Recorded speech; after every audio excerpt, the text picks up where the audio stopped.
Imagine you've just gotten everything you wanted. The promotion came through, the relationship is official, the apartment is signed. You're standing in your new life, and for a moment, it feels exactly as good as you thought it would. Then, over the course of weeks or months, something strange happens.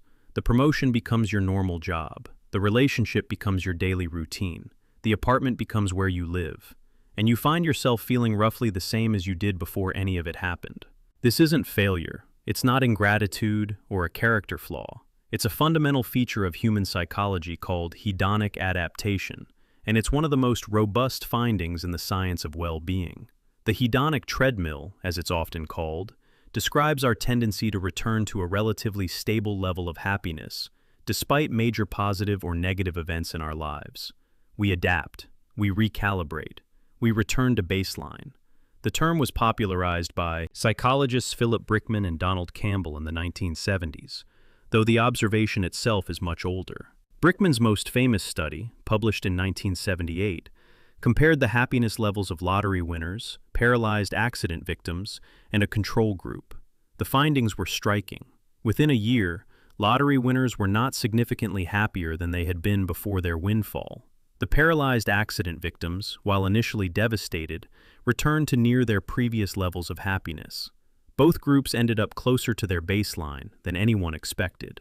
The mechanism behind this is rooted in how our brains process pleasure and satisfaction. Happiness, in neurological terms, is partly mediated by dopamine and other neurotransmitters that respond to novelty and change. When something good happens, there's a spike. But the brain doesn't sustain that spike indefinitely. It adapts to the new normal, resetting its expectations and thresholds. What once felt extraordinary becomes ordinary. The new car smell fades. The bigger house just becomes where you keep your stuff. The exciting job becomes the thing you do on Tuesdays. This isn't a bug. From an evolutionary standpoint, hedonic adaptation makes sense. If our ancestors became permanently satisfied after a good hunt, they might have stopped hunting. If they stayed perpetually devastated after a loss, they might have given up entirely. Adaptation kept them moving, striving, responding to new threats and opportunities.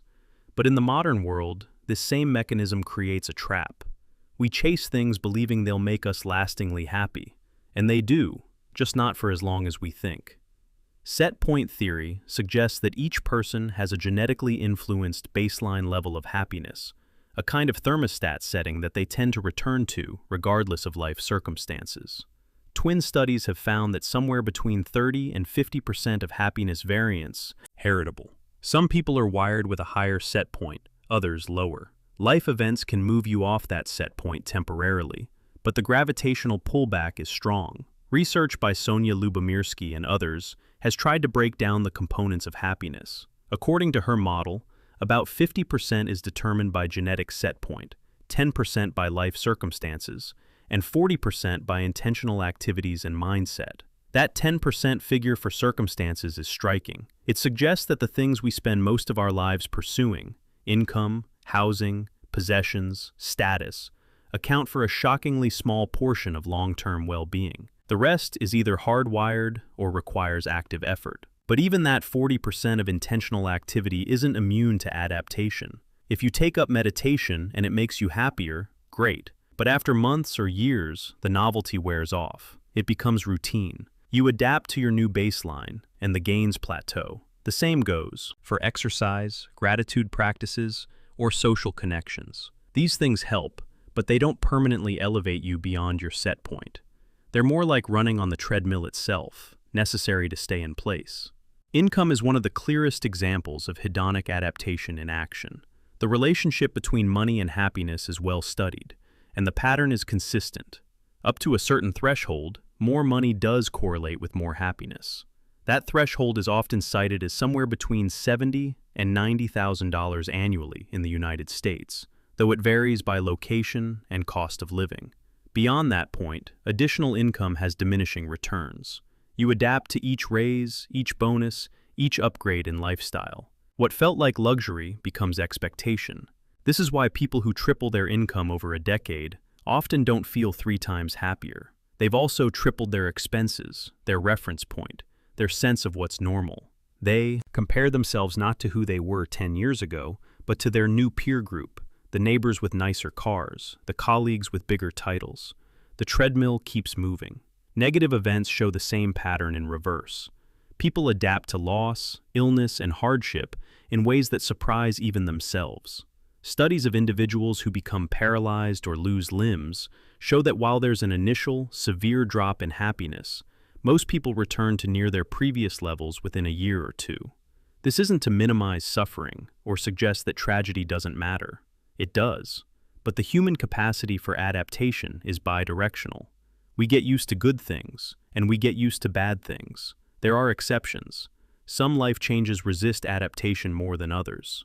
Chronic pain and severe chronic illness are two areas where people often don't fully adapt. The ongoing nature of the suffering, combined with its interference in daily functioning, prevents the return to baseline. Noise pollution is another. Studies have found that people don't adapt to constant noise the way they do to other environmental stressors. Each of these involves ongoing, intrusive, or unpredictable elements that prevent the brain from settling into a new normal. On the positive side, certain experiences also resist adaptation better than others. Social relationships, for instance, provide sustained well-being in ways that material goods do not. But even here, adaptation creeps in, a topic we'll return to later. The key distinction is between experiences and possessions. Experiences, travel, concerts, meals with friends, tend to generate more lasting satisfaction than material purchases. Partly this is because experiences are less subject to direct comparison. Your vacation is your vacation. Your car, on the other hand, is always sitting next to someone else's car. Another factor that influences adaptation is variety. Novelty disrupts the process. If you do the same pleasurable thing repeatedly, you adapt quickly. If you introduce variation, the adaptation slows. This is why people often feel happier when they mix up their routines, try new restaurants, take different routes to work, rotate through hobbies. The treadmill still moves, but the scenery changes. Hedonic adaptation also interacts with attention. We adapt fastest to things that fade into the background of our awareness. The new couch becomes invisible after a few weeks. But if you actively direct attention to something, gratitude practices work partly this way, you can slow the adaptation process. Not stop it, but slow it. This requires effort, though, and effort itself can become routine. One of the cruelest aspects of the hedonic treadmill is that we don't intuitively understand it. We believe, deeply and persistently, that the next thing will be different. The next promotion, the next relationship, the next achievement will be the one that finally makes us happy for good. We have very little insight into our own adaptation process while it's happening. Brickman called this the hedonic treadmill, but it might be better thought of as a hedonic conspiracy. Your brain conspires to keep you striving by hiding the fact that striving won't get you where you think you're going. There's also a paradox in self-awareness. Knowing about hedonic adaptation doesn't make you immune to it. You can understand intellectually that the new phone won't make you happier, and still feel a surge of satisfaction when you buy it, and still adapt to it within weeks. Knowledge and experience operate on different tracks. The treadmill doesn't stop just because you know it's there. This creates a kind of existential puzzle. If we're hardwired to adapt, if we're going to return to baseline no matter what we achieve, what's the point of striving? Why pursue anything if it won't make us lastingly happier? One answer is that the pursuit itself, the striving, the engagement, might matter more than the outcome. Another is that happiness, narrowly defined as sustained positive feeling, might be the wrong target altogether. But those are questions for later. For now, the hedonic treadmill stands as a central feature of human experience. We adapt to nearly everything. The good things fade, the bad things lose their sting. We return, again and again, to something close to where we started. And the trap isn't that we adapt. The trap is that we keep forgetting we do. You've worked towards something for years. Maybe it's a degree, maybe it's a book deal, maybe it's making partner at the firm. The goal has structure and weight. It organizes your time, justifies your sacrifices, gives you something to say when people ask what you're working on. And then, finally, you get there. You achieve the thing. The acceptance letter arrives. The contract is signed. The promotion is announced. And within weeks, sometimes days, you feel nothing. Or worse than nothing. a flatness, a sense of, now what? The goal that gave your life shape has evaporated, and in its place is just the rest of your life, which looks oddly similar to how it looked before, except now you don't have the goal to organize it. This experience has a name, the arrival fallacy. The term was coined by positive psychologist Tal Ben-Shahar, and it describes the mistaken belief that reaching a valued destination will bring lasting happiness. The fallacy isn't that achievement feels good. It does. The fallacy is assuming that the good feeling will persist, that arrival is a stable state, rather than a brief moment followed by the same psychological landscape you started with. Ben-Shahar noticed this pattern in high achievers, students at Harvard, successful professionals, people who had reached the goals they set for themselves and found the experience strangely hollow. The arrival fallacy is closely related to hedonic adaptation, but it has its own distinct flavor. It's not just that you adapt to success. It's that the structure of goal pursuit itself creates a psychological dependency, and when the goal is gone, you're left disoriented. Research on Olympic athletes illustrates this vividly. A study published in the Journal of Applied Sport Psychology found that many Olympic medalists experience significant depression in the months following the Games. Even gold medalists, especially gold medalists in some cases, they've spent years, sometimes their entire lives, working toward a single event. Their identity is wrapped up in the pursuit. Training structures their days, their social lives, their sense of self. Then the event happens, and whether they win or lose, it's over. The goal that defined them is gone, and they have to figure out who they are without it. This isn't limited to athletes. Doctoral students often report a similar phenomenon after defending their dissertations. The process of earning a PhD is grueling and all-consuming, and when it's finally done, many graduates feel a profound sense of anticlimax. Some describe it as mourning. The dissertation, as difficult as it was, gave them a mission. Finishing it removes that mission, and the relief they expected is mixed with, or replaced by, emptiness. The same pattern shows up in entrepreneurship. Founders who spend years building a company and finally sell it or take it public often describe a version of this. The exit they dreamed about turns out to be less satisfying than the building. The striving had purpose and momentum. The arrival brings wealth or recognition, but it also brings a sudden absence of the thing that organized their lives. Part of what's happening here is a mismatch between anticipation and experience. Goals are experienced primarily in the future tense. You imagine how good it will feel to achieve them. You picture the moment of success. That imagined future is vivid and emotionally charged. But the actual moment of arrival is just a moment. It passes. What remains is the aftermath, and the aftermath is regular life, which your brain is very good at adapting to. There's also a structural issue with how goals function. Goals are, by definition, finish lines. They're endpoints, but human psychology doesn't operate well with endpoints. We're built for process, for ongoing engagement, for challenges that continue. When the challenge ends, the dopamine dries up. The brain's reward system is tuned to pursuit and progress, not to sustain satisfaction with a completed task. This is why many high achievers immediately set a new goal after reaching the last one. It's not greed or insatiability exactly. It's a recognition, often unconscious, that the striving is the part that feels meaningful. The achievement is just a brief interruption before the next round of striving begins. The treadmill doesn't stop when you hit your target. It just resets with a higher number. There's research suggesting that the anticipation of a positive event often brings more happiness than the event itself. A classic study on vacation and happiness found that people's well-being spikes in the weeks leading up to a trip, but returns to baseline shortly after they return. The planning, the daydreaming, the looking forward, those are the parts that feel best. The vacation itself is fine, but it's work and logistics and weather, and the gap between expectation and reality. The arrival is less satisfying than the approach. This dynamic creates a strange incentive structure. If anticipation feels better than achievement, and if achievement leads to a letdown, then the rational move might be to always be pursuing something but never quite arrive. Stay in the approach phase indefinitely. Some people do this, consciously or not. They're always working toward the next thing, never pausing to absorb what they've done. Because pausing means confronting the flatness of arrival. But there's a cost to that too. Endless striving without acknowledgement or rest is its own trap. You become a machine for chasing goals that don't satisfy you, and the process itself starts to feel hollow. The pursuit loses meaning when you know, even subconsciously, that arrival won't deliver what you think it will. The arrival fallacy is also tangled up with identity. We often build our sense of self around what we're working toward. I'm a writer working on a novel. I'm an entrepreneur building a startup. I'm a student earning my degree. The goal is part of the identity. When the goal is reached, there's an identity void. Who are you when you're not working toward the thing anymore?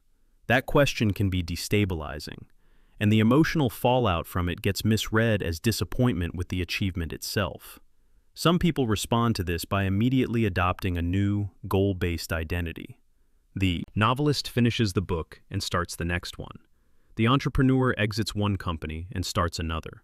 The student graduates and enrolls in another program. This works, in a sense. It keeps the identity machinery running. But it also means never sitting with the question of who you are outside the framework of pursuit. There's another dimension here related to meaning. Goals often carry an implicit promise. They suggest that once you reach them, your life will be different in some fundamental way. You'll be happier, more secure, more respected, more at peace. The achievement is supposed to unlock a new level of existence, but it doesn't. You're still you, with the same tendencies, the same anxieties, the same baseline temperament. The external change doesn't produce the internal transformation you imagined. This is where the arrival fallacy intersects with a broader truth about happiness. Happiness isn't a place you get to. It's not a condition you achieve by checking off the right boxes. It's more fleeting and context-dependent than that, and it's also more available than that. You don't need to achieve the goal to feel okay. But the structure of goal pursuit trains you to believe otherwise. It trains you to defer satisfaction, to imagine that fulfillment lives on the other side of the finish line. Research in positive psychology has tried to address this by shifting focus from achievement to engagement. Instead of asking what you want to accomplish, ask what you want to spend your time doing. Instead of optimizing for outcomes, optimize for process. This sounds reasonable, but it's surprisingly hard to implement. We live in a culture that valorizes outcomes. Resumes list achievements, not processes. Social validation comes from what you've done, not how you felt while doing it. The arrival fallacy also has a temporal component. Goals compress time. They create a narrative arc with a beginning, middle, and end. That arc gives life a story-like structure, which feels meaningful. But after the climax, after the goal is reached, you're left in the denouement. And denouements are anticlimactic by definition. The story doesn't end, though. Life continues, shapeless and ongoing, and you have to figure out how to inhabit it without the propulsive structure the goal provided. This is part of why some people describe post-achievement depression as grief. You're grieving the loss of the future you were working toward. That future was a psychological anchor, and now it's gone. What replaces it is the present, which is always messier and less neatly defined than an imagined future. There's no easy solution here. The arrival fallacy isn't something you can think your way out of. You can know intellectually that achieving the goal won't make you permanently happy, and still feel crushed when it doesn't. The gap between knowing and feeling is wide. What might help is adjusting expectations, not in a cynical way, but in a realistic one. Expect the achievement to feel good briefly. Expect to adapt. Expect the letdown. And maybe, with that adjusted expectation, the letdown feels less like failure and more like the predictable next phase. Or don't pursue the goal at all. But that brings its own problems, which we'll come to. You got a raise. 10% more than you were making last year. It feels good for about a week. Then you find out your colleague got 15%. Suddenly your raise doesn't feel like a raise anymore. It feels like you got shortchanged. The absolute improvement in your financial situation hasn't changed, but the relative position has, and that relative position is what your brain is tracking. This is social comparison, and it's one of the most persistent sources of unhappiness in human psychology. We don't evaluate our circumstances in a vacuum. We evaluate them relative to others, and because there's always someone doing better, the comparison game is unwinnable. You can improve your life dramatically in objective terms, and still feel worse if everyone around you improved more. The mechanism here is deep and old. Social comparison likely served an adaptive function for our ancestors. Knowing where you stood in the group hierarchy helped you navigate social dynamics, form alliances, and avoid conflicts you'd lose. Status wasn't just about ego. It was about access to resources, mates, and survival. So we evolved to be exquisitely sensitive to relative position. But in the modern world, that sensitivity creates problems. We're no longer comparing ourselves to a small tribe of a few dozen people. We're comparing ourselves to everyone we see on social media, everyone in our professional field, everyone in our city or income bracket. The reference group has exploded, and the odds of coming out favorably in every comparison have collapsed. Research in this area goes back decades. One of the foundational studies was conducted by psychologists who looked at happiness levels across different income groups. They found that people's satisfaction with their income depended less on the absolute amount they earned and more on how it compared to others in their reference group. Someone making $60,000 a year in a community where the median is $40,000 feels wealthier than someone making $80,000 in a community where the median is $100,000. The objective facts matter less than the relative standing. This leads to what's called the Easterlin paradox, named after economist Richard Easterlin. The paradox is this: within a country, richer people are happier than poorer people. But across countries, or within a country over time, increases in average income don't correlate with increases in average happiness. Everyone gets richer together, but no one gets happier, because everyone's reference point rises in tandem. You're running faster, but so is everyone else, so your relative position stays the same. The hedonic treadmill and social comparison operate in parallel. You adapt to your own improvements, and you compare yourself to others who are also improving. Both mechanisms work against you.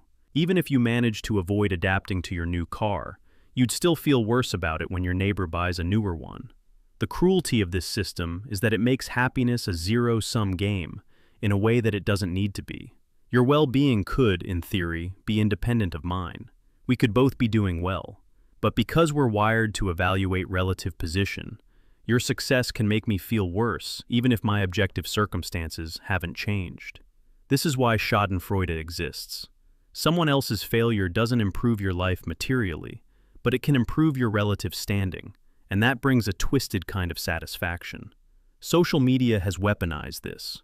Platforms are designed to show you highlight reels of other people's lives. Vacations, achievements, relationships, meals, all curated to present the best possible version. You compare your behind the scenes to everyone else's highlight reel, and you come up short. Studies have found consistent correlations between social media use and decreased well-being, and social comparison is a major mechanism. The more time you spend scrolling, the more opportunities you have to feel inadequate. There's also upward versus downward comparison. Upward comparison is looking at people doing better than you, which generally makes you feel worse. Downward comparison is looking at people doing worse, which can make you feel better by contrast. Both are common, but upward comparison tends to be more frequent and more psychologically salient. We notice the people ahead of us more than the people behind us. Interestingly, who we compare ourselves to matters. We don't compare ourselves to everyone equally. We compare ourselves to people in our reference group, people who are similar to us in some relevant way. You don't compare your income to Jeff Bezos because he's in a different universe. You compare it to your college roommate or your coworker or your sibling.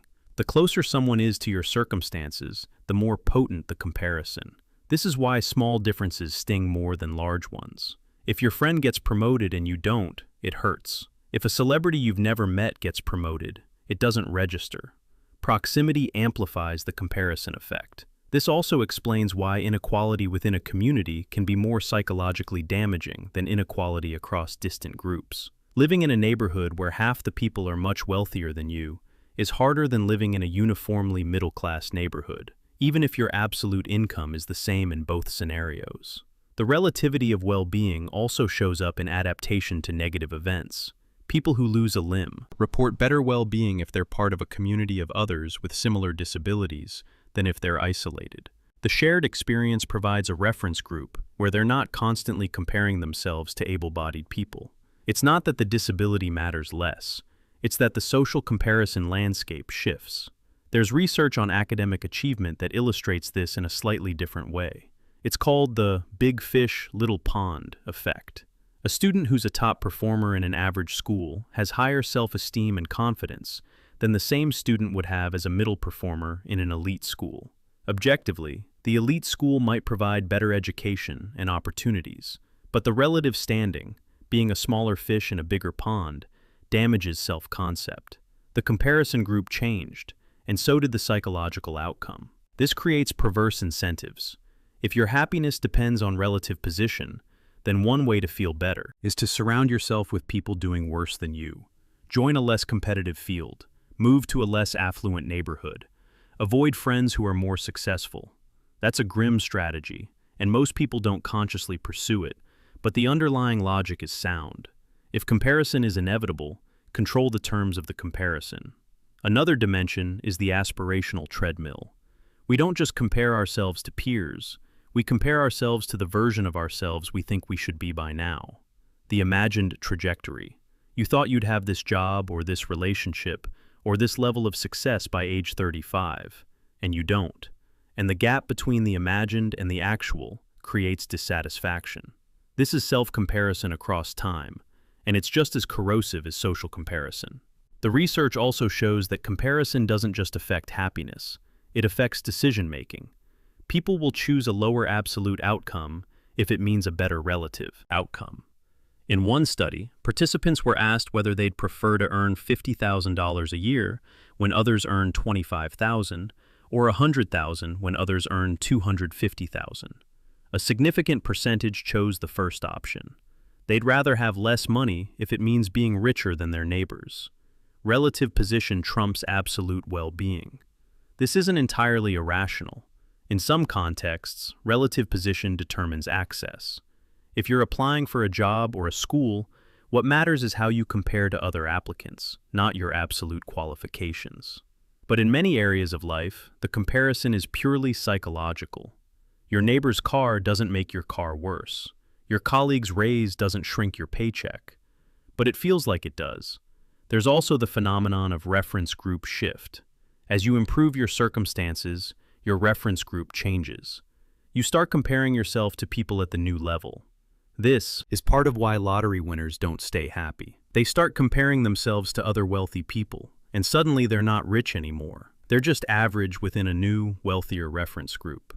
The trap here is that there's no escaping comparison. You can try to opt out, to stop caring what others have or achieve, but the mechanism is automatic. You see, you register, you compare. It happens below the level of conscious decision. And even if you could stop comparing to others, you'd still compare yourself to past versions of yourself, to imagined futures, to hypothetical alternatives. Some traditions, philosophical and religious, have tried to address this by cultivating contentment or detachment. Be satisfied with what you have. Don't covet. Gratitude practices are a modern, secular version of this. Focus on what you have rather than what you lack. There's evidence these practices help, but they're fighting against a very strong current. The comparison reflex reasserts itself. What makes this especially cruel is that the people you're comparing yourself to are also comparing themselves to others and feeling inadequate.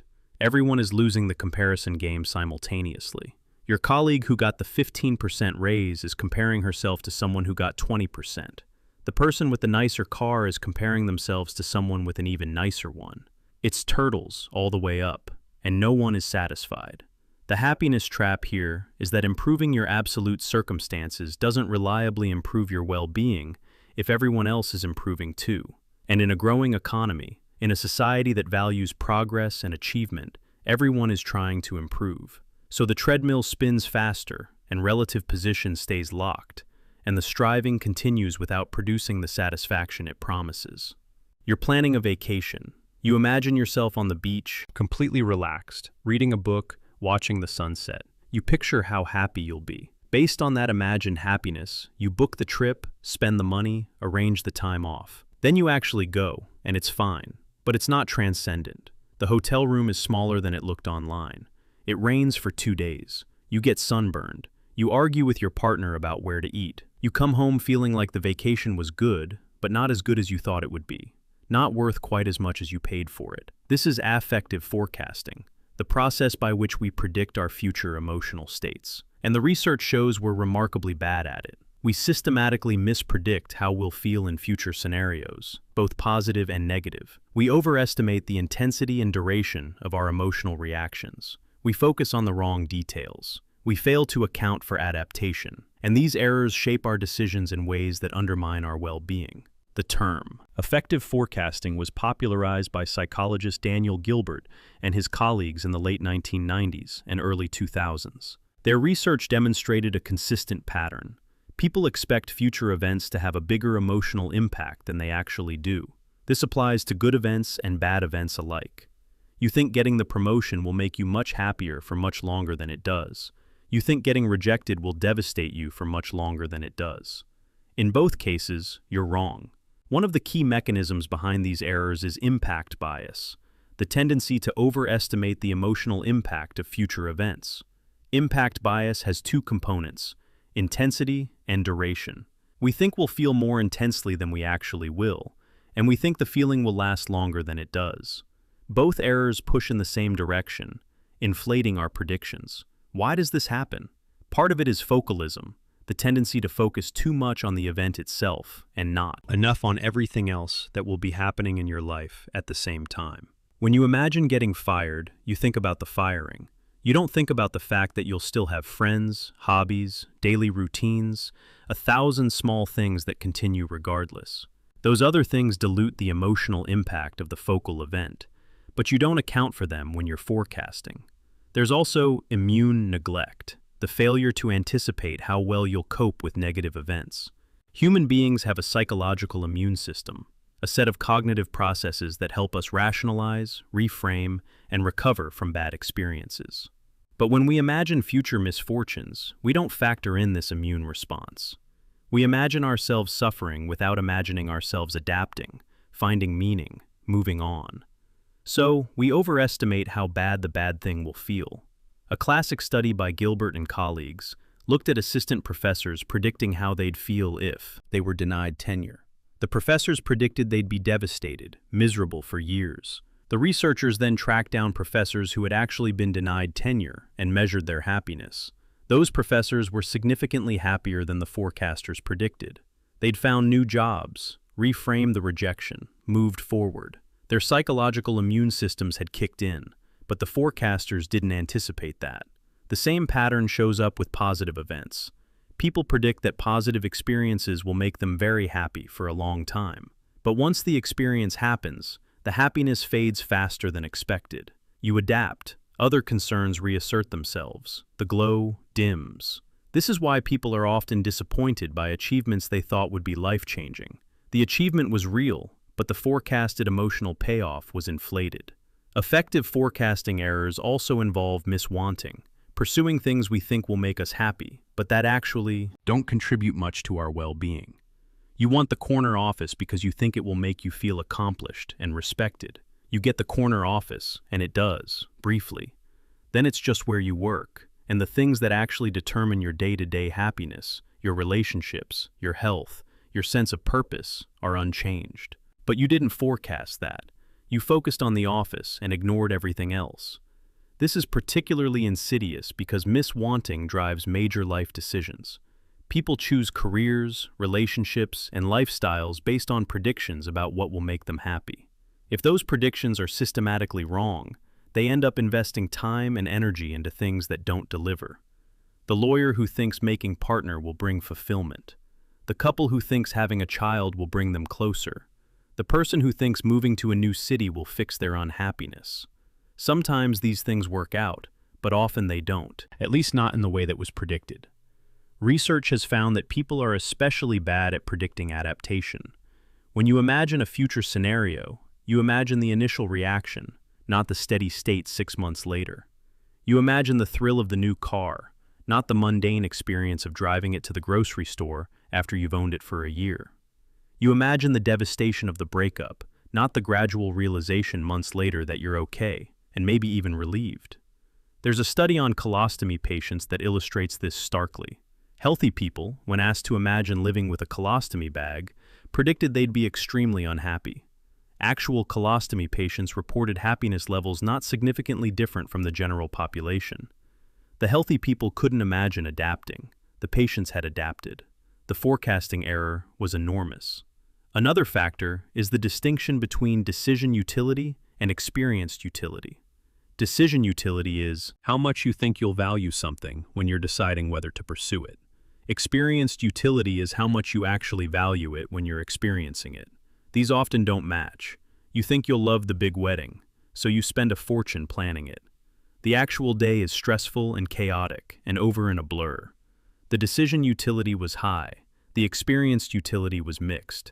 But you made the decision based on the forecast, not the reality. Duration neglect is another wrinkle. When people remember experiences, they don't weigh duration heavily. They focus on the peak moment and the end. This is called the peak-end rule. A vacation that's mostly mediocre but has one amazing day and ends on a high note is remembered more fondly than a vacation that's consistently pleasant but lacks peaks. But when you're planning, you think about the total duration. You pay for 7 days expecting 7 days of happiness, but what you'll actually remember is the peak and the end.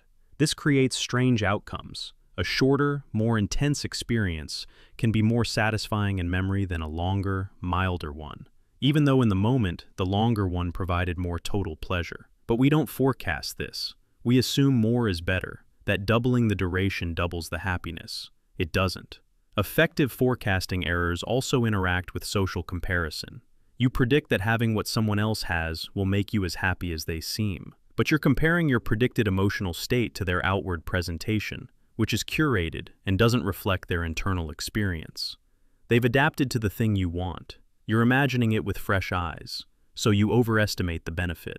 There's also projection bias, the tendency to assume your future self will have the same preferences as your current self.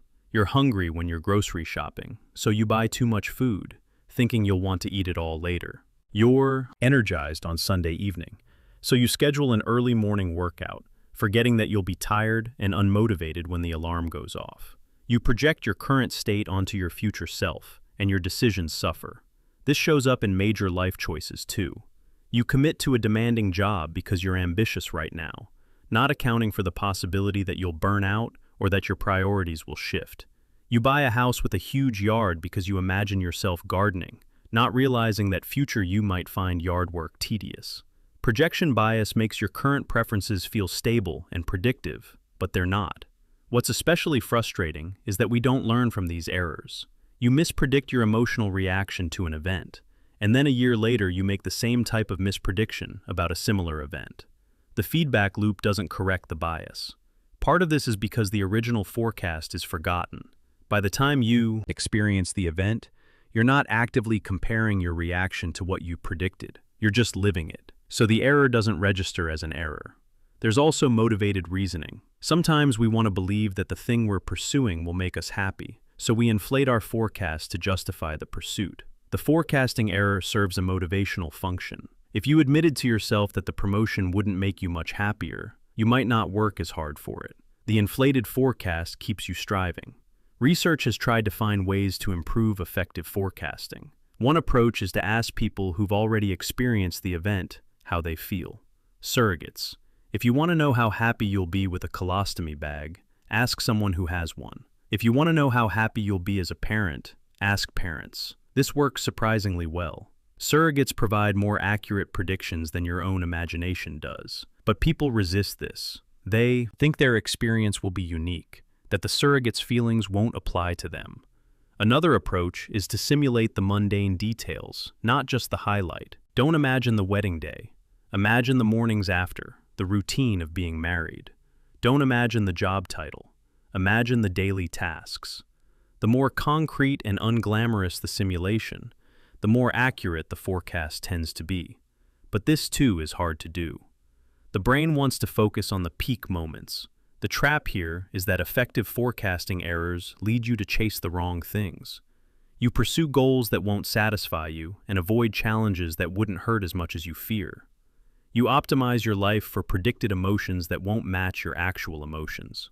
And because the errors are systematic, you keep making them. Keep building your life around forecasts that are consistently wrong. The treadmill keeps spinning, and the predictions keep lying to you about where it is going. You walk into a coffee shop, and there are 37 different drink options on the menu. Sizes, milk types, flavor shots, seasonal specials. You wanted coffee, but now you have to make decisions. By the time you order, you're slightly exhausted, and you're not even sure you picked the right thing. Maybe the oat milk latte would have been better. Maybe you should have gotten it iced. You sit down with your drink, and it's fine, but you can't quite enjoy it because you're thinking about all the other drinks you didn't get. This is the paradox of choice, and it's one of the more counterintuitive findings in the psychology of happiness. More options should be better. More freedom, more control, more ability to get exactly what you want. But past a certain threshold, more options make us less satisfied. They increase anxiety, they amplify regret, and they paralyze decision-making. The abundance that's supposed to liberate us ends up trapping us. The research on this was popularized by psychologist Barry Schwartz in his book, The Paradox of Choice, published in 2004, though the underlying findings go back further. Schwartz distinguished between two types of decision-makers, maximizers and satisficers. Maximizers try to make the best possible choice. They research exhaustively, compare all the options, and aim for the optimal outcome. Satisficers set a threshold of good enough and choose the first option that meets it. They don't need the best. They need something that works. Studies consistently find that satisficers are happier. Maximizers get better outcomes on paper. They make more money. They choose better products, but they're less satisfied with those outcomes. The process of maximizing is psychologically costly. It takes time and mental energy. It raises expectations. And it creates a nagging sense that maybe, if you'd looked a little harder, you could have found something better. The gap between good and perfect haunts the maximizer in a way it doesn't haunt the satisficer. One of the classic studies in this area involved jam. Researchers set up a tasting booth in a supermarket. In one condition, they offered 6 varieties of jam. In another, they offered 24. More people stopped to look at the larger display, but far fewer actually bought jam. When there were only 6 options, 30% of people made a purchase. When there were 24 options, only 3% bought anything. The abundance was overwhelming. It made the decision harder, not easier. This pattern shows up across domains. Dating apps give you access to thousands of potential partners, and people report less satisfaction with the matches they choose. Streaming services offer endless movies and shows, and people spend more time scrolling than watching, often ending the session without choosing anything. Retirement plans with more investment options. See lower enrollment rates. The options multiply, and engagement drops. Part of what's happening is decision fatigue. Every choice, even a small one, uses mental resources. When you're faced with many choices in succession, those resources deplete. By the end of the day, you're making worse decisions or avoiding decisions altogether. This is why people in positions of power often wear the same outfit every day, or eat the same breakfast. They're conserving decision-making capacity for things that matter. But the paradox of choice isn't just about fatigue. It's also about opportunity cost. Every choice you make means foregoing other options. When there are only a few options, the opportunity cost is low. You're not giving up much. But when there are dozens of options, choosing one means giving up dozens of others. Each of those foregone options represents a potential source of regret. Maybe the thing you didn't choose would have been better. This is amplified by what's called FOMO, fear of missing out. When options are abundant, the awareness that you're missing out on most of them is constant. You choose one restaurant and walk past 10 others. You commit to one plan and decline 5 invitations. The unchosen options linger in your mind, creating a low-grade sense of loss. You got something, but you also gave up a lot. And that trade-off is psychologically salient in a way it isn't when options are limited. There's also the problem of regret anticipation. When you're deciding between many options, you know that whichever one you pick, you'll wonder about the others. That anticipated regret affects the decision itself. It makes you hesitant, second-guessing. And after you choose, the regret often materializes. The grass looks greener. You compare your actual experience to your imagined experience of the alternatives. And the alternatives, because they're imagined, are idealized. Research has found that people experience more regret when they have more options, even if the outcome is objectively good. If you choose from 2 options and it works out, you feel fine. If you choose from 20 options and it works out, you still wonder if one of the other 19 would have been better. The satisfaction is diluted by the awareness of what you passed up. Another dimension is the escalation of expectations. When there are many options, you expect to find one that's exactly right, the perfect fit. When options were limited, you accepted compromise. You knew you weren't going to get everything you wanted, so you were okay with good enough. But abundance raises the bar. It creates the expectation that somewhere in that vast array is the ideal choice. And when the choice you make isn't ideal, you're disappointed, even if it's perfectly adequate. This is particularly toxic in relationships. In a world of limited options, people committed to partners who were good enough, who met their core needs even if they weren't perfect. In a world of dating apps and infinite swipes, the expectation shifts. Why settle for good enough when the perfect person might be one swipe away? So people stay on the apps, perpetually dissatisfied, perpetually searching, unable to commit because commitment means closing off options. The paradox also applies to career and lifestyle decisions. When the world is open and you can, in theory, do anything, the pressure to choose the right path is immense. What if you pick the wrong career? What if you move to the wrong city? The stakes feel higher when the options are endless. In a more constrained world, you took the job that was available. You stayed in the town where you grew up. The choice was simpler because the options were limited. Freedom is supposed to feel liberating, but it often feels like a burden. Schwartz talks about this in terms of autonomy and tyranny. Autonomy, the ability to choose, is valuable, but too much autonomy becomes tyranny. It places the responsibility for every outcome squarely on you. If there were no options, you couldn't be blamed for a bad result. It wasn't your choice. But when you have 100 options and you pick the wrong one, it's your fault. You should have chosen better. The abundance of choice amplifies personal responsibility, and with it, the potential for self-blame. There's also the issue of reversibility. Some choices can be undone, and some can't. Research shows that people are less satisfied with reversible choices. If you can return the item, if you can cancel the plan, the decision doesn't feel final.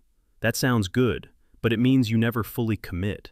You keep one foot out the door, always reconsidering. Irreversible choices, once made, force you to move forward. You adapt. You make the best of it. Reversible choices keep you in a state of perpetual evaluation. This shows up in the research on arranged marriages versus love marriages. In cultures with arranged marriages, satisfaction tends to be high and stable. In cultures with love marriages, initial satisfaction is often higher, but it declines over time. Part of this is that the arranged marriage is irreversible, culturally and socially. You commit fully because there's no alternative. In a love marriage, especially in a culture that valorizes individual choice, there's always the sense that you could have chosen differently, that you could choose differently now. The optionality undermines commitment. The maximizer-satisficer distinction also connects to this. Maximizers are more prone to regret because they're always aware that they might not have found the best option. Satisficers, by setting a threshold and stopping once it's met, protect themselves from endless comparison. They don't need to evaluate every option. They just need one that works. This is psychologically efficient and emotionally protective. But modern culture pushes maximization. Advertising tells you there's always something better. Social media shows you people who've made different choices and seem happier. The algorithm feeds you content designed to make you question your decisions. You're encouraged to optimize everything: your diet, your workout, your productivity system, your morning routine. Satisficing starts to feel like settling, like giving up, even though it's actually a healthier strategy. The trap here is that the abundance of choice, which is supposed to empower you, ends up paralyzing and demoralizing you. You spend more time deciding and less time enjoying. You second-guess your choices. You feel responsible for every suboptimal outcome. And because you can always imagine a better alternative, you're never fully satisfied with what you have. The treadmill isn't just about adapting to what you get. It's about being unable to decide what to pursue in the first place, and then being unable to enjoy it once you do. You love playing guitar. You've loved it for years. You play for yourself, for the pleasure of it, for the feeling of getting lost in a song. Then someone suggests you monetize it, start a YouTube channel, teach lessons, play weddings. It makes sense. Why not get paid for something you already enjoy? So you do. You start treating it like a side business. You track metrics, optimize thumbnails, schedule practice around what will generate revenue. And slowly, imperceptibly, the joy drains out. Playing guitar stops being the thing you do because you love it and becomes the thing you do to hit your targets. The intrinsic pleasure gets crowded out by external rewards, and what was once a source of happiness becomes a source of stress. This is the over-justification effect, and it's one of the more subtle ways that pursuing happiness backfires. When you take an activity you do for its own sake and introduce external rewards, money, recognition, metrics, the external motivation can undermine the internal motivation. The reward that's supposed to enhance the activity ends up poisoning it. You're getting paid, but you've lost the reason you started doing it in the first place. The foundational research on this comes from studies in the 1970s. Psychologists Mark Lepper, David Green, and Richard Nisbett conducted an experiment with preschool children who enjoyed drawing. They divided the kids into 3 groups. One group was told they'd receive a reward for drawing. One group drew and then received an unexpected reward. One group drew with no reward. A few weeks later, the researchers observed the children during free play. The kids who'd been promised a reward spent significantly less time drawing than the other 2 groups. The expected reward had reduced their intrinsic interest. The explanation is that people need to make sense of their own behavior. If you're doing something and there's an obvious external reason, a reward, you attribute your behavior to that reason. I'm drawing because I'll get a prize. But if there's no external reason, you conclude that you must be doing it because you enjoy it. I'm drawing because I like drawing. The external reward provides an alternative explanation for the behavior, and that alternative explanation displaces the internal one. This is called motivation crowding out, and it has significant real-world implications. Hobbies that get professionalized often lose their joy. The painter who starts selling commissions finds that painting for clients feels different than painting for herself. The blogger who monetizes their writing starts optimizing for clicks instead of saying what they actually want to say. The runner who starts tracking every mile and competing in races stops enjoying the simple act of running. There's research in self-determination theory, developed by psychologists Edward Deci and Richard Ryan, that breaks down motivation into intrinsic and extrinsic types. Intrinsic motivation is doing something because the activity itself is rewarding. Extrinsic motivation is doing something to achieve a separable outcome: money, grades, approval. Self-determination theory argues that intrinsic motivation is psychologically healthier and more sustainable. It's associated with greater well-being, persistence, and creativity. Extrinsic motivation can be effective in the short term, but it's fragile. Remove the reward and the behavior stops. The problem is that modern life is saturated with extrinsic motivation. Work is organized around external rewards. School is structured around grades. Social media gamifies attention with likes and followers. Even health and fitness get turned into metrics and achievements. The infrastructure of daily life constantly pulls you away from intrinsic motivation and toward external validation. This creates a creeping sense of alienation. You're doing things, lots of things, but fewer and fewer of them feel meaningful in themselves. They're all instrumental. You work to earn money. You exercise to lose weight. You socialize to expand your network. Every activity is justified by something outside the activity. The doing becomes divorced from the being. You're perpetually in service of some future outcome, never fully present in the thing you're doing now. There's also the issue of autonomy. Self-determination theory identifies autonomy as one of the core psychological needs. People need to feel that their actions are self-directed, that they're choosing what to do rather than being controlled by external forces. Extrinsic rewards, especially when they're controlling rather than informational, undermine that sense of autonomy. You're not playing guitar because you want to. You're playing because you need to hit your subscriber goal. The locus of control shifts from internal to external, and with it goes the satisfaction. This shows up clearly in the research on performance-based pay. You'd expect that paying people more for good performance would increase motivation and satisfaction. Sometimes it does, for simple mechanical tasks. But for complex, creative work, performance-based pay often backfires. It narrows focus, reduces creativity, and increases stress. People become fixated on the metric being rewarded and ignore everything else. The quality of the work suffers, and so does the worker's sense of meaning. A famous study by Dan Ariely and colleagues looked at this in India. They offered participants high, medium, or low bonuses for performing various tasks. For mechanical tasks, higher bonuses led to better performance. But for tasks requiring cognitive skill, the highest bonus group performed the worst. The pressure to earn the reward created anxiety that interfered with performance. The extrinsic motivation undermined the intrinsic engagement needed to do the task well. This connects to what happens when you turn a hobby into a job. The hobby was intrinsically motivated. You did it because it was pleasurable, absorbing, meaningful. But once it's a job, it has to produce. It has to generate income. You can't just play around. You have to deliver results. The freedom that made the hobby enjoyable gets replaced by obligation. And obligation, even to something you love, feels different than freedom. There's also the phenomenon of metrics corruption. Goodhart's law states that when a measure becomes a target, it ceases to be a good measure. If you start measuring your happiness and trying to optimize it, the measurement changes what you're measuring. You're no longer experiencing happiness naturally. You're performing happiness for the metric.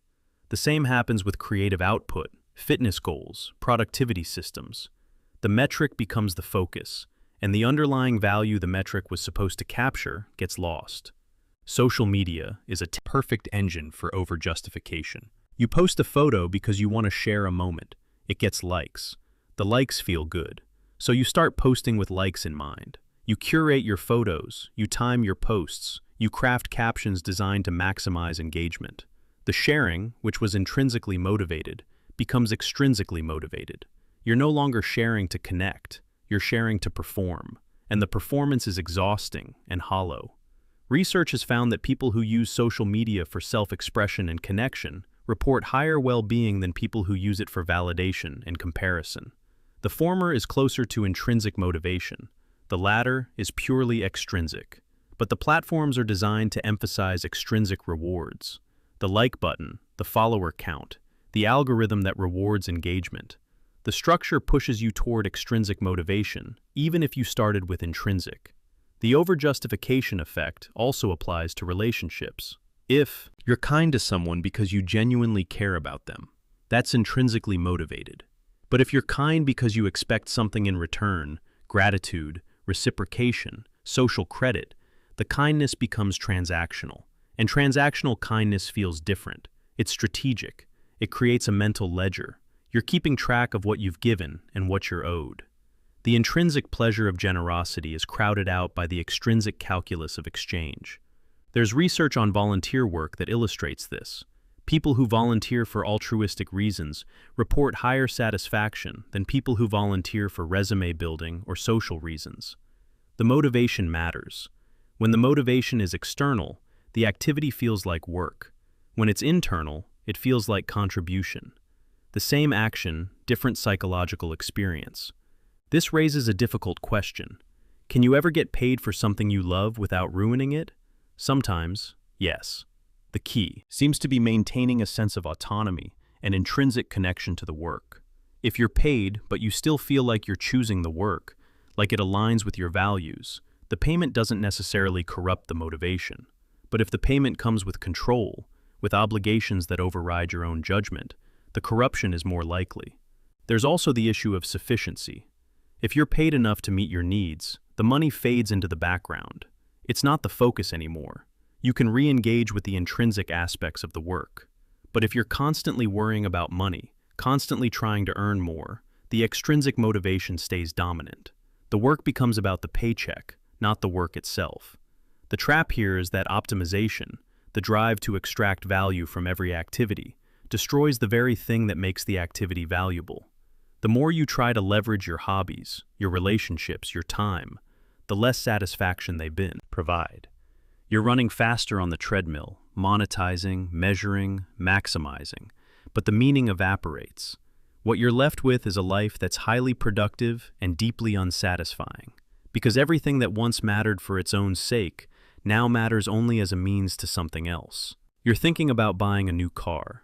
You research models, read reviews, compare prices. You think about how much you'll drive it, how it will look in your driveway, how it will feel to sit in the driver's seat. The car occupies a significant portion of your mental space for weeks. You imagine owning it. You picture yourself happier with it than without it. So you buy it, and for a few days, maybe a few weeks, it does make you happier. Then it becomes your car, just the thing you drive. And when you think about your overall happiness, the car barely registers. It's there, it's fine, but it doesn't shape your daily experience the way you thought it would. This is the focusing illusion.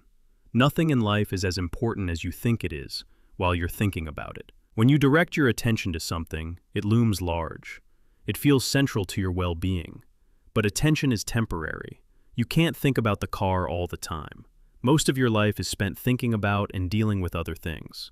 And those other things, the ones you're not focusing on while you're car shopping, are what actually determine your day-to-day experience.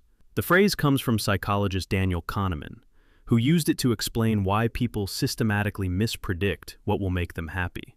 The focusing illusion operates in two directions. When you're thinking about something you don't have, you overestimate how much it will improve your life. And when you're thinking about something you do have, you overestimate how much it's contributing to your happiness right now. In both cases, attention distorts judgment.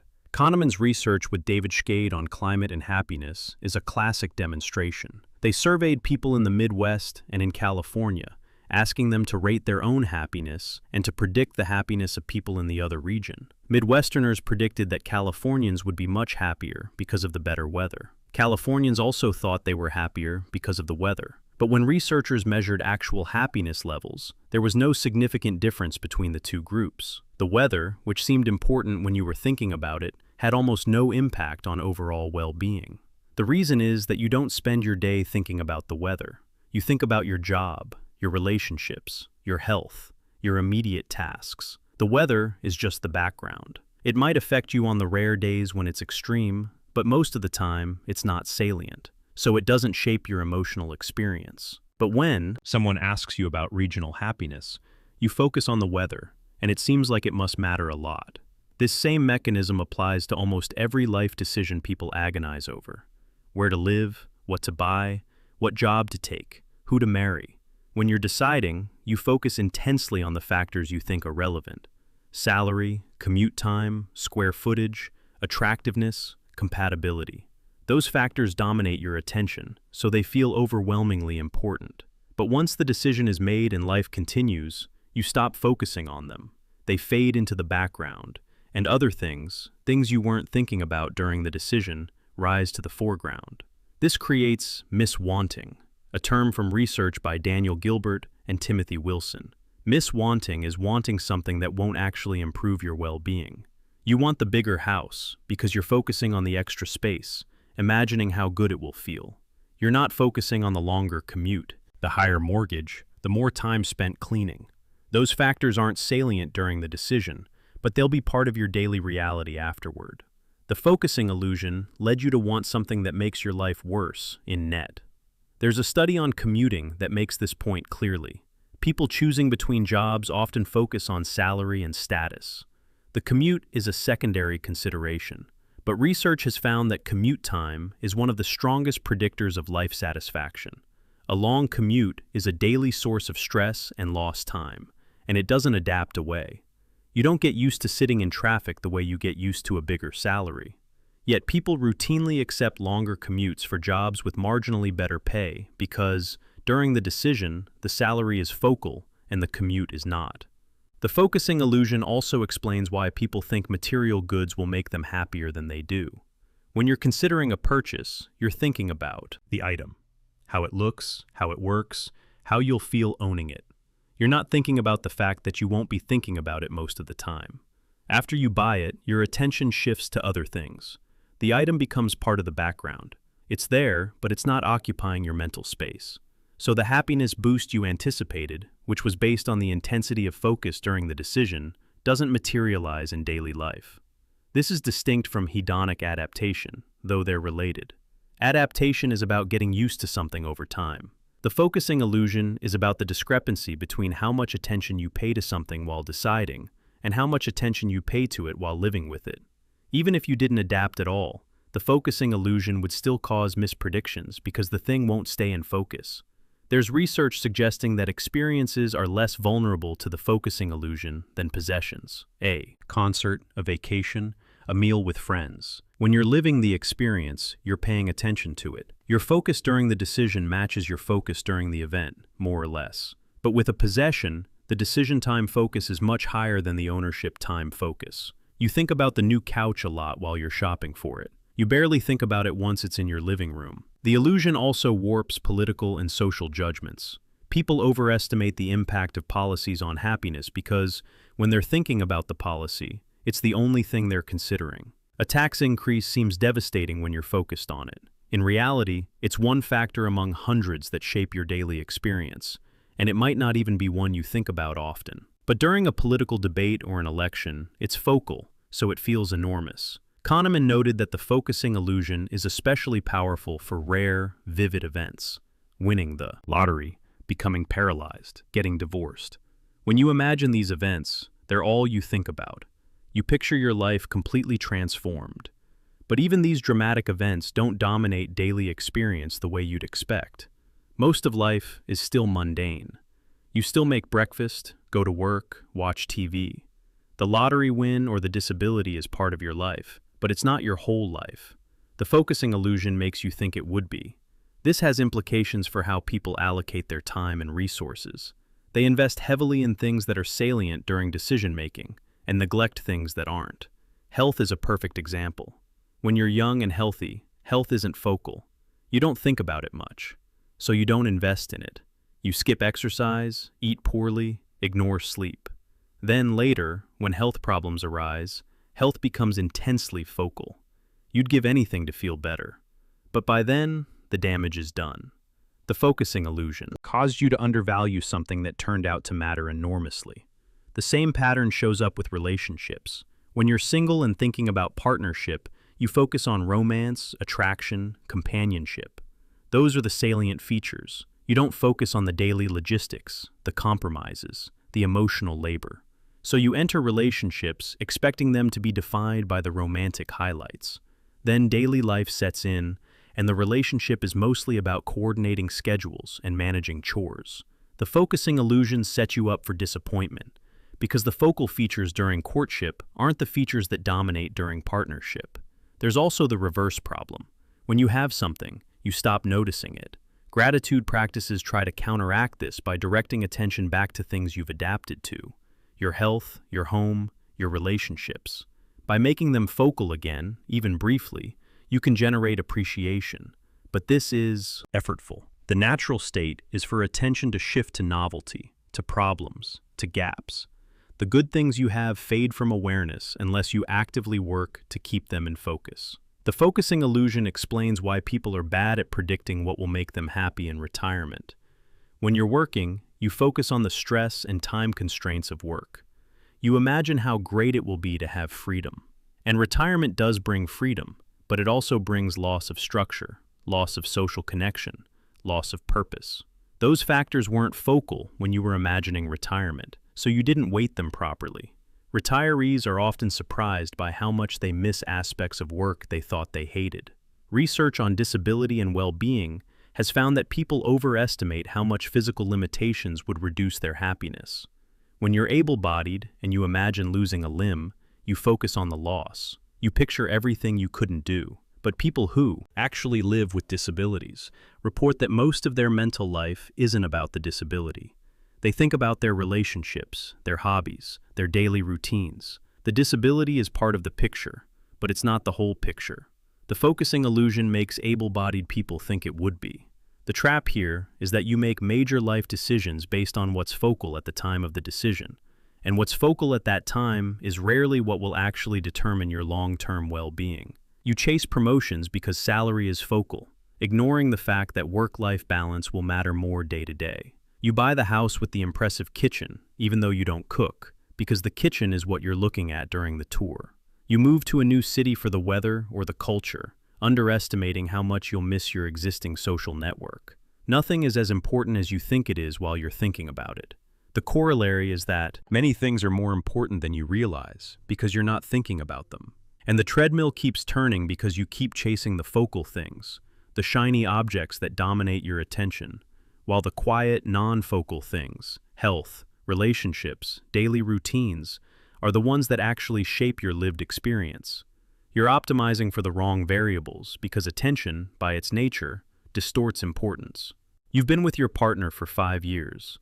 In the beginning, seeing them made your heart race. Every text was exciting. Every date felt important. Now you see them every day and it's fine, comfortable, but the thrill is gone. You eat dinner together and half your attention is on your phone. You kiss them goodbye in the morning without really thinking about it. You love them, probably, but you don't feel the love the way you used to. It's become background, routine, and sometimes you wonder if the relationship has lost something essential, or if you have. This is the social hedonic treadmill, and it might be the cruelest version of adaptation. We adapt to everything, including the people we love. Relationships that once felt electric become familiar. Partners who once captivated us become predictable. The emotional intensity fades, not because anything went wrong, but because that's what brains do. They adapt. And the warmth that remains after adaptation, while real and valuable, doesn't feel like enough because we remember what it used to be. The research on romantic relationships consistently finds this pattern. Passionate love, the intense, obsessive, physiologically arousing early stage, typically lasts somewhere between 6 months and 2 years. After that, it transitions into companionate love, which is calmer, more stable, based on attachment and commitment rather than excitement. Companionate love can be deeply satisfying, but it's a different kind of satisfaction. And for people who expect the passion to last, the transition feels like loss. Neuroscience studies have looked at what happens in the brain during the early stages of romantic love. Areas associated with reward and motivation light up intensely. The neurochemical profile resembles obsession or even addiction. Dopamine, the neurotransmitter linked to desire and novelty, is elevated. The person you love is a constant source of anticipation and reward. But over time, the brain adapts to this stimulus. Dopamine levels normalize. The reward circuitry quiets. The person is still there, but they're no longer novel. They're known. And known things don't trigger the same neurological response. This isn't failure, it's biology. The intensity of early love is metabolically expensive. You can't sustain that level of focus and arousal indefinitely. Your brain needs to return to baseline so you can attend to other things: work, friendships, survival. But the cultural narrative around love doesn't prepare people for this. Movies and songs and stories celebrate the passionate phase. They end at the wedding, at the commitment, at the peak of intensity. They don't show the years that follow, when love becomes quieter and the real work begins. The adaptation creates a gap between expectation and reality. You expected to feel in love forever. You feel in love for a while, then you feel something else. That something else might be good. It might be partnership and trust and deep familiarity, but it's not the feeling you expected to sustain. So you interpret the change as a problem. Maybe you chose the wrong person. Maybe the relationship is dying. Maybe you need to find someone who makes you feel that intensity again. This is where the treadmill turns dangerous. Some people chase the passion. They leave relationships once the intensity fades and seek new ones. The new relationship brings the dopamine surge back. It feels like love again. Then it fades again, and they move on again. They're chasing a neurological state that is, by design, temporary. They mistake the adaptation for a problem with the person rather than a feature of how attachment works. There's research on serial monogamy and relationship satisfaction. People who jump from relationship to relationship, always seeking the high of new love, report lower long-term satisfaction than people who stay in relationships and navigate the transition to companionate love. The chasers get the highs, but they never build the depth. They never experience what's on the other side of adaptation. They're stuck in the early phase, repeating it over and over, mistaking intensity for intimacy. But even people who stay in long-term relationships struggle with adaptation. The challenge is that you stop seeing your partner clearly. They become a fixture. You know them so well that you stop really looking. You fill in the blanks with assumptions. You predict what they'll say before they say it. This efficiency is useful in some ways. It allows you to coordinate smoothly. But it also creates distance. You're interacting with your mental model of the person rather than the person themselves. Research on attention and perception in long-term relationships has found that couples stop updating their perceptions of each other. They see who their partner was 5 years ago, not who they are now. People change, but if you're not paying attention, you don't notice the changes.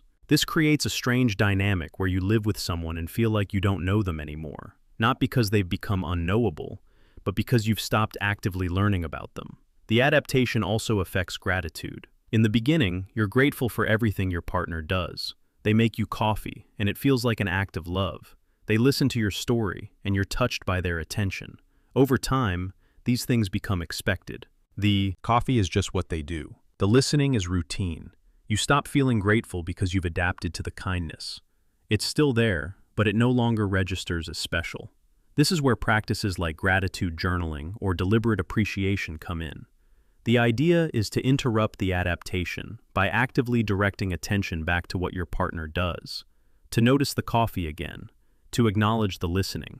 Research suggests this helps, that couples who regularly express appreciation report higher satisfaction. But it's work. It's fighting against the brain's natural tendency to habituate. You have to consciously override the adaptation process. There's also the issue of touch and physical intimacy. Early in a relationship, every touch is electric. Holding hands, hugging, kissing, sex, all of it carries intense emotional weight. Over years, these same actions become routine. You still do them, but the neurological response diminishes. The touch that once sent a thrill through you now barely registers. This is normal, but it's also unsettling. You wonder if the passion is gone, if you're no longer attracted to each other, when really, you've just adapted to the stimulus. Some couples respond to this by introducing novelty. They try new activities together, travel to new places, change routines. Novelty disrupts adaptation. It brings back some of the dopamine response, not to the person necessarily, but to the shared experience. Research has found that couples who engage in novel and arousing activities together report higher relationship satisfaction than couples who stick to familiar routines. The novelty doesn't have to be dramatic. Even small changes, a new restaurant, a different walking route, can help. But novelty is a band-aid. It slows adaptation without stopping it. Eventually, even the new things become familiar. The cycle continues. Some couples manage this well, continually finding ways to stay curious about each other. Others settle into a comfortable routine and accept the loss of intensity as the price of stability. Neither approach is wrong, exactly. They're different strategies for navigating the same underlying biological reality. The social hedonic treadmill also applies to friendships. Friends who once felt essential become people you see occasionally. The excitement of a new friendship, the long conversations, the sense of discovery, fades into familiarity. You still care about them, but you don't prioritize them the way you once did. The relationship adapts into something less urgent, and often less close. This is partly about time and logistics. Life gets busy. You have less time to invest in friendships, but it's also about adaptation. The friend stops being novel. You've heard their stories. You know their opinions. The conversations start to feel repetitive. Unless you actively work to keep the friendship dynamic, to explore new territory together, it risks becoming static. And static relationships, while comfortable, lack the vitality that drew you together in the first place. Family relationships show the same pattern. The people you grew up with, who once shaped your entire world, become background. You see them at holidays, and it's pleasant but not particularly engaging. You've adapted so thoroughly to their presence that you barely register them as individuals anymore. They're just family. The roles are set. The scripts are known. And unless something disrupts the pattern, the relationships stay frozen in place. Research on long-distance relationships offers an interesting counterpoint. Couples who spend time apart report that reunions bring back some of the intensity. The separation creates novelty. The partner becomes less familiar again. There's anticipation, excitement, attention. This doesn't mean distance is good for relationships. It creates other problems. But it does suggest that familiarity is the mechanism behind adaptation. The more time you spend together in routine contexts, the faster you adapt. The trap here is that the very thing that makes relationships valuable, closeness, familiarity, trust, is also what kills the intensity. You can't have deep intimacy without knowing someone well, but knowing someone well means they stop being novel. The adaptation is the cost of the connection, and there's no way around it, only through it. Finding ways to value the companionate love that remains after the passion fades, or constantly injecting novelty to keep the system from settling. But novelty is exhausting. Stability is what most people want long term. The treadmill doesn't stop, it just changes speed. And the question becomes whether the quiet, adapted version of love is enough, or whether you'll spend your life chasing the intensity that biology designed to be temporary. So here you are. You've adapted to your achievements. You've arrived at your goals and felt the flatness that follows. You've compared yourself to others and come up short, or come up ahead and still felt empty. You've mispredicted what would make you happy and pursued it anyway. You've drowned in options and regretted your choices. You've tried to force yourself to feel better and made yourself feel worse. You've monetized your passions and watched the joy leak out. You've focused on the wrong things and ignored what mattered. You've loved people and watched the intensity fade. And through all of it, you've been running, striving, optimizing, chasing happiness like it's a finish line you can cross if you just try hard enough. But there's no finish line. That's the trap. Happiness, as it's commonly conceived, as a stable state of contentment you achieve and maintain, doesn't exist. Or if it does, it's not reachable through the mechanisms we've been discussing. The treadmill doesn't stop. You don't arrive. The adaptations don't cease. The comparisons don't end. The forecasting errors continue. You can't win this game because the game is rigged by the architecture of your own mind. So what do? Not solutions, exactly, because solutions imply fixing something. And maybe the thing you think is broken is actually just how things are. But mechanisms of resistance, ways to change your relationship to the trap instead of trying to escape it. The first shift is acceptance. Not acceptance in the sense of giving up or becoming passive, but acceptance in the psychological sense. Recognizing that discomfort, dissatisfaction, and negative emotions are not problems to be solved. They're part of being human. You're going to feel anxious sometimes. You're going to feel sad. You're going to experience envy, frustration, boredom. These states aren't evidence that something has gone wrong. They're just states. They arise, they persist for a while, they pass. This comes from acceptance and commitment therapy, or ACT, which has a growing body of research supporting its effectiveness. The core idea is psychological flexibility, the ability to be present with your experience, whatever it is, without needing to change it or run from it. This is the opposite of the suppression we talked about earlier. Instead of fighting uncomfortable emotions, you make space for them. You notice them, acknowledge them, and continue acting in ways that align with your values. The ACT framework distinguishes between pain and suffering. Pain is inevitable. It's the emotional and physical discomfort that comes with being alive. Suffering is what happens when you struggle against the pain, when you try to eliminate it or deny it or convince yourself you shouldn't be feeling it. Suffering is pain plus resistance. And most of what makes people miserable isn't the pain itself, but the resistance to it. This doesn't mean you passively accept harmful circumstances. If your job is terrible, you can leave. If a relationship is toxic, you can end it. But while you're in it, or while you're making the decision, or even after you've made the change, the discomfort you feel doesn't need to be fought. It can just be there. You can feel anxious about the decision and still make it. You can feel sad about the breakup and still know it was right. The emotion doesn't have to dictate the action. Research on psychological flexibility has found that it predicts well-being better than the frequency of positive emotions or the absence of negative ones. People who score high on flexibility aren't necessarily happier in the moment-to-moment sense. They experience just as much negative emotion as anyone else.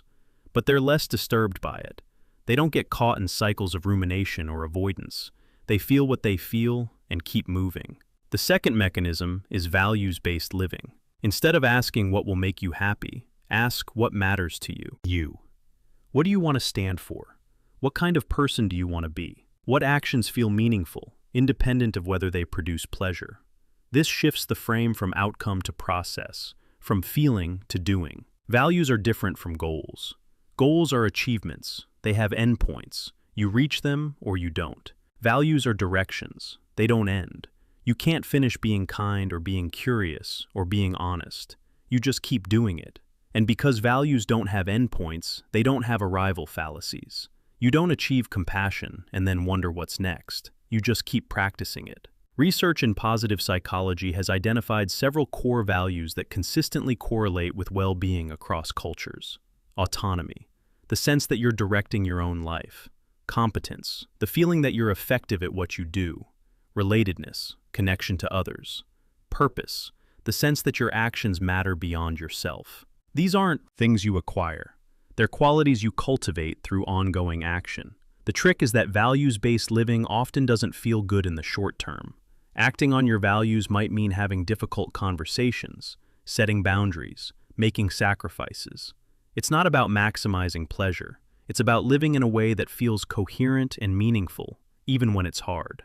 This is fundamentally different from the happiness-chasing mindset that drives the treadmill. The third mechanism is present moment awareness. Not mindfulness as a relaxation technique, but mindfulness as a way of engaging with experience. The treadmill thrives on time travel. You're either rehashing the past or anticipating the future. You're comparing your current self to your past self or your imagined future self. You're regretting choices you made or worrying about choices you'll have to make. You're almost never fully here. Present moment awareness interrupts that. It brings attention back to what's actually happening right now.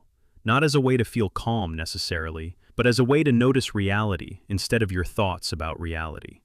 Your thoughts tell you stories about what you should have done, about what you need to do, about what's wrong. Those stories create a lot of the suffering. The present moment, the actual sensory and emotional experience happening now, is usually less catastrophic than the stories. Research on mindfulness meditation has found that it reduces rumination and increases psychological flexibility. It doesn't make you happier in a hedonic sense. It doesn't give you a permanent mood boost, but it does seem to reduce the grip of unhelpful thought patterns. You still have the thoughts, but you're less fused with them. You can notice them without believing them or acting on them. The fourth mechanism is deliberate savoring and attention. This is the gratitude practice angle, but framed differently. The focusing illusion means you stop noticing the good things in your life. Adaptation means they fade into the background. Savoring is the practice of bringing them back into focus, not to convince yourself you should be happier, but simply to notice what's already there. This isn't toxic positivity. It's not denying the bad or pretending everything is fine.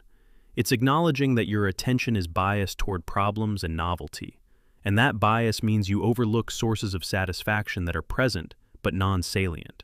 Deliberately noticing them, the sunlight through the window, the friend who texted to check in, the fact that your body is functional, doesn't eliminate dissatisfaction, but it adds texture. It complicates the story that everything is bad or insufficient. Research by Fred Bryant and others on savoring has identified different strategies: sharing the experience with others, taking mental photographs, congratulating yourself, sensory perceptual sharpening. These are ways of amplifying positive experience in the moment, not by changing the experience, but by changing how you attend to it. The evidence suggests it works, modestly but measurably. People who practice savoring report higher well-being, not because their lives are better, but because they're extracting more from what's already there. The fifth mechanism is reducing social comparison. This is nearly impossible to do completely because the comparison reflex is automatic. But you can choose your information environment. You can limit exposure to social media, which is a comparison engine.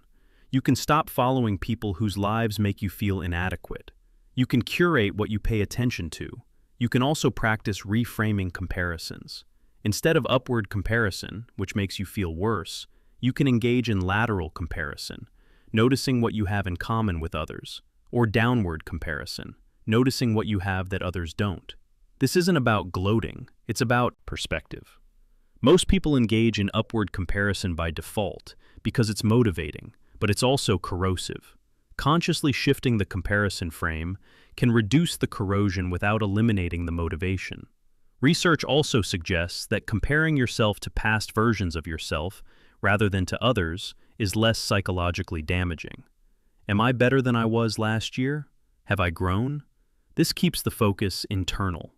It's still a treadmill. You're always trying to improve, but at least you're not racing against an infinite field of competitors. The sixth mechanism is satisficing instead of maximizing. Set a threshold for good enough and stop searching once you hit it. This applies to consumer choices, career decisions, relationship expectations, everything. Maximizing is psychologically expensive. It takes time, it raises expectations, it amplifies regret. Satisficing protects you from those costs. The challenge is cultural. You're told to optimize, to never settle, to always seek the best. Satisficing feels like failure, but research consistently shows that satisficers are happier. They make faster decisions with less stress and more satisfaction.